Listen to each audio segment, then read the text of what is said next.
Nouvelle vidéo dans ma chop. J'arrive dans ma chop, chop, chop. Toi t'es dans le flop. Enfin bref, on va se mettre à l'aise. On me demande souvent où je me coiffe et tout sur Snap. J'en profite de cette vidéo pour vous le dire. Naya Air les gars, c'est une base. C'est-à-dire que bam, tu la contactes, bam, t'as un rendez-vous, bam, t'es coiffé, bam, on perd plus de temps. Solution à tous vos problèmes. Naya Air.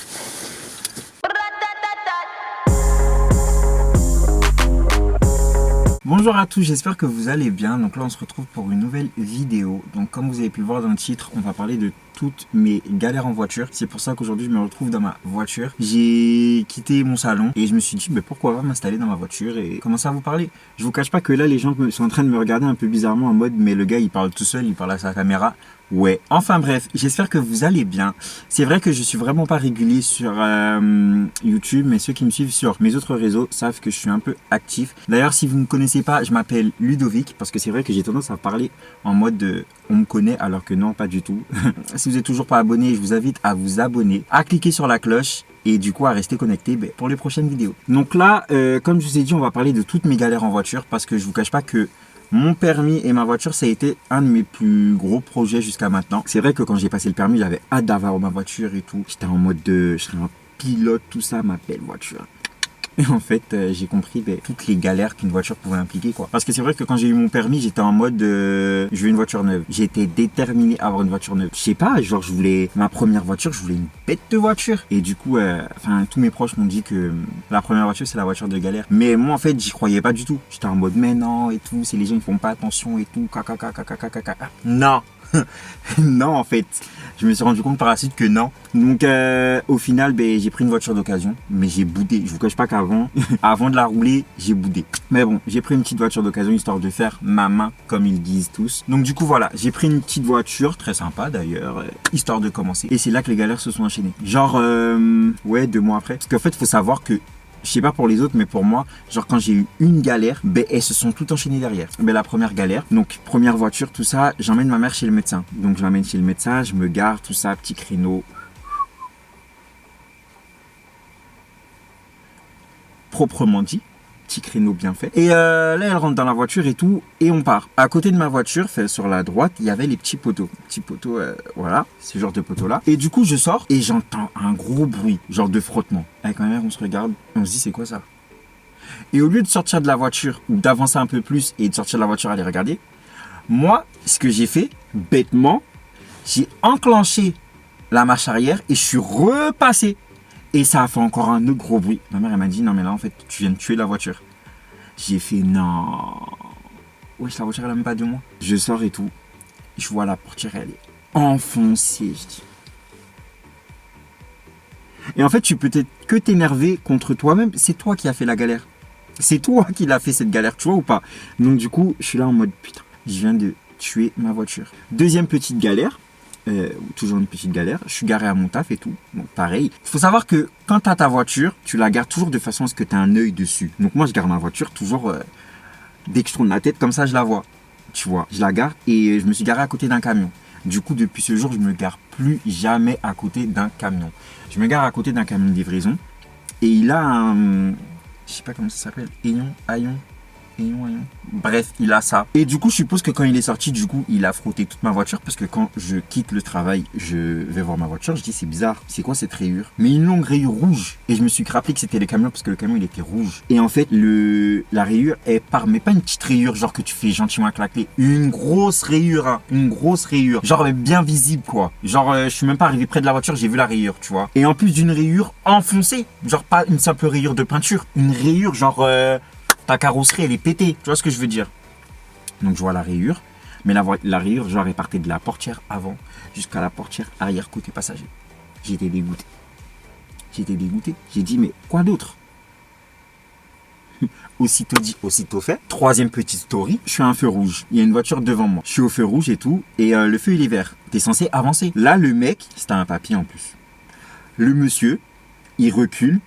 Je me dis mais qu'est-ce qu'il fait? Mais moi, au lieu de klaxonner ou de faire un truc, je reste comme ça, je dis mais il fait quoi en fait? Genre là il est en train de reculer. Ouais, il reculait. Et le temps que je klaxonne, c'était trop tard. Blah. Mon pare-choc.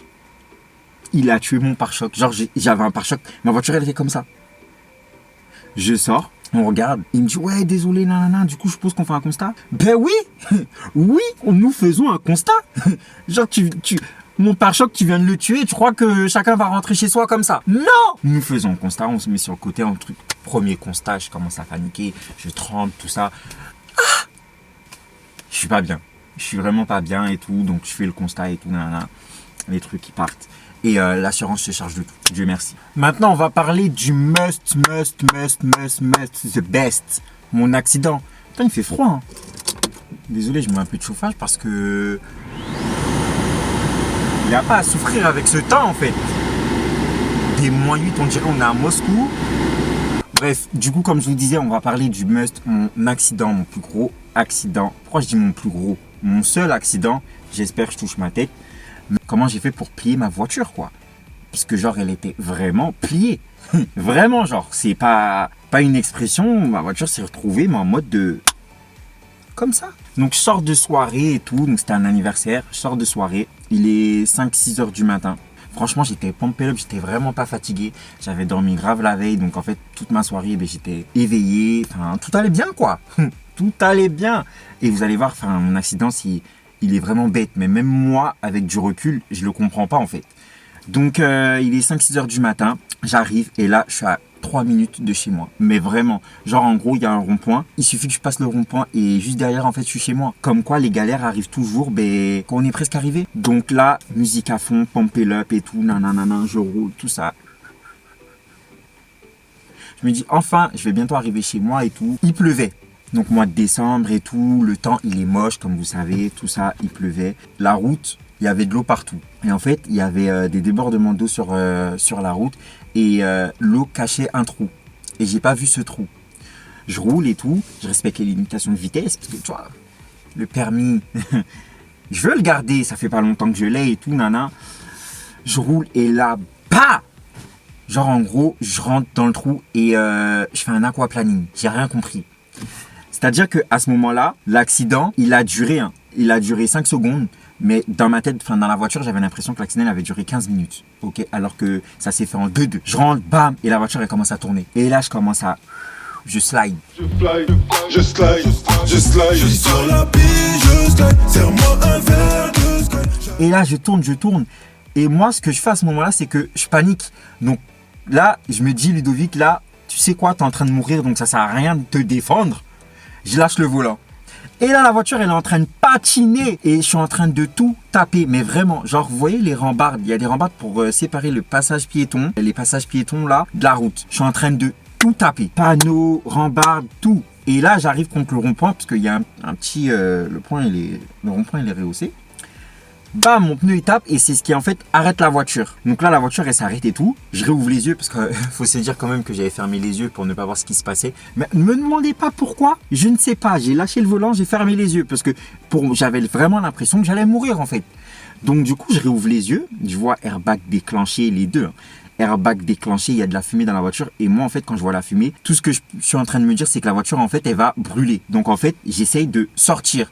Donc j'ouvre la porte, je détache ma ceinture. J'avais même oublié que j'étais attaché. Donc j'essaye de sortir, je comprends pas pourquoi je sors pas, mais en fait Ludovic t'es attaché. Donc bam, je suis en train de me détacher. Je sors de la voiture et il y a un monsieur au loin qui avait vu l'accident, qui m'a vu en fait tout dévaler. Donc il arrive et tout vers moi, il me dit monsieur vous allez bien et tout nanana. Et moi en fait quand je le vois, je panique parce que je me dis waouh bourbier, j'ai fait un accident avec quelqu'un, genre j'aurais pu tuer quelqu'un quoi. Et heureusement qu'il n'y avait pas de piéton. Parce que là, j'aurais eu les blessés ou la mort de quelqu'un en tête, quoi. Donc, du coup, la première chose que je lui dis, monsieur, est-ce que c'est avec vous que j'ai fait l'accident? Je vous ai touché et tout. La voiture, elle est où et tout, nanana. Je panique. Et il me dit, non, vous inquiétez pas. Moi, vous avez fait l'accident tout seul. Vous, est-ce que ça va et tout? Je dis, oui, ça va, frère. Tout va bien et tout. Là, en fait, tout ce que je dois faire, c'est retirer la voiture du rond-point parce qu'il commence à être 7 heures. Les gens, ils vont se les réveiller pour aller au travail. Ils vont aller travailler. Donc là, le mec, il me dit, ouais, monsieur, je vais vous aider. Il était vraiment gentil. Hein. Je vais vous aider et tout ça. Mais vous êtes sûr que vous allez rien? Vous avez rien? J'appelle les pompiers. Je dis, je vais bien. Et moi, en fait, mon premier réflexe, au lieu d'appeler assurance dépanneuse ou quelque chose pour retirer la voiture, vous savez, j'ai appelé qui? Vous savez, j'appelle qui? la police. Je me demandais pas pourquoi. Et avec du recul, je me dis, mais depuis qu'en fait, t'as fait tout à l'envers. Moi, j'appelle la police et tout. Bam, je compose le numéro et tout. J'attends. Il me dit, monsieur, vous faites quoi? J'ai dit, j'appelle la police là. Et la police, elle décroche. Oui, bonjour et tout, nana. Enfin, qu'est-ce qu'il y a et tout. Je dis, ouais, bonjour, je viens de faire un accident et tout. Et la meuf, elle me regarde en mode de. J'imagine, hein. Elle a dû regarder son téléphone, parce qu'il y a un moment de blanc en fait. Elle me dit, vous avez fait un accident avec quelqu'un? Non. Ok. Vous avez mis en danger quelqu'un? Non. Il y a des blessés? Non. Mais en fait, appelez les pompiers ou appelez votre dépanneuse, votre assurance. Je dis ok. Je raccroche. Et là, j'appelle les pompiers, pareil. Et là, elle me dit, appelez une dépanneuse. Ok. Donc je raccroche, je cherche les papiers de l'assurance, j'ouvre la boîte à gants, je cherche les papiers de l'assurance et tout. Bref, je fais tout en panique, tu vois. J'appelle l'assurance et tout, ils m'envoient une dépanneuse. Là, il était 6h30, la meuf, elle me dit quoi? Elle me dit, vous avez une dépanneuse qui arrive, mais elle va arriver vers 7h. Je dis, ok, madame, là, je veux juste pas créer un embouteillage, parce que ma hantise, c'était en fait que le jour se lève et que, vas-y, gros accident, gros bourbier, dès le matin, je crée un bouchon et tout. J'avais pas envie que les gens aient le seum contre moi, tu vois ou pas. Donc là et tout, je dis ok, pas de souci. Et le mec, il était vraiment gentil, hein, mais il me pompait l'air. Monsieur, vous avez rien? Non, j'ai rien. Il regarde la voiture, il me dit monsieur, vous avez forcément quelque chose et tout. Nanana. Il a appelé les pompiers. Les pompiers, ils arrivent et tout. Je dis waouh. Les pompiers, ils arrivent, tout ça. Ils voient la voiture, mais ils arrivent en cavale. Pa. Ils arrivent. Écartez-vous. Où est le blessé? Où est la personne qui a fait l'accident? Jusqu'à ils m'ont poussé. Où est le blessé? Je dis mais c'est moi qui ai fait l'accident en fait. Et là, il me regarde, il regarde la voiture. Il me dit, c'est vous qui étiez dans la voiture? Je dis oui. Mais les gars, oui, c'était moi. Je conduisais et tout. Il me dit, vous avez rien et tout, nana. Venez avec nous et tout, tout ça. Ils appellent la police, pareil. Donc la police, elle arrive. Donc au final, il y avait tout le monde. Il y avait tout le monde, police, pompiers, plus les maquerelles qui s'arrêtent au bord de la route pour regarder qu'est-ce qui se passe. Donc là, il y avait tout le monde. Bien sûr, qui dit pompier, qui dit police, qui dit accident. Test salivaire pour savoir alcotest et tout, si j'ai bu et tout. Nanana. Et là, en fait, dans la soirée, j'avais pas bu. Je sais pas, il y a un truc qui m'a dit, bois pas et tout. Enfin, bois pas. J'avais pas bu. Dieu merci, j'ai pas bu. Parce que là, à l'heure actuelle, mon permis, je suis en train de le repasser. Tu vois ce que je veux dire? Donc, j'avais pas bu et tout. Donc, il voit que j'ai rien. Alcotest négatif, genre truc de drogue et tout, il y a rien. Donc, il me dit, monsieur, mais qu'est-ce qui s'est passé? J'ai dit, mais en fait, il y a de l'eau là-bas, il y avait un trou, je sais pas, j'ai patiné, j'ai roulé dans le trou et après j'ai patiné, la voiture elle a tourné et tout. Je sais pas, je pourrais pas vous dire comment je me suis retrouvé dans cet état-là, je pourrais pas vous dire.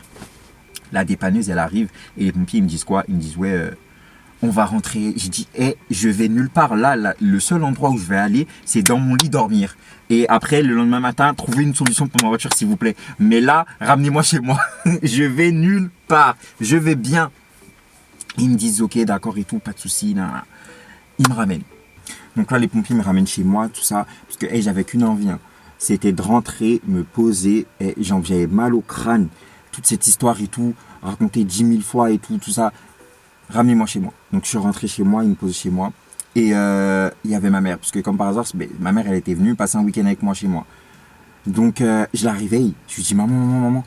Elle me dit qu'est-ce qu'il y a et tout, tout ça, 7h du matin. Je la réveille en panique, je lui dis je viens d'avoir un accident. Elle me dit comment ça t'as eu un accident, tout ça, t'étais où, qu'est-ce qui s'est passé, tout ça. Comment ça me dit Oui, t'as bu, nan. Vous connaissez les darons. T'as bu, tout ça, tu t'es endormi au volant et tout. Je la regarde.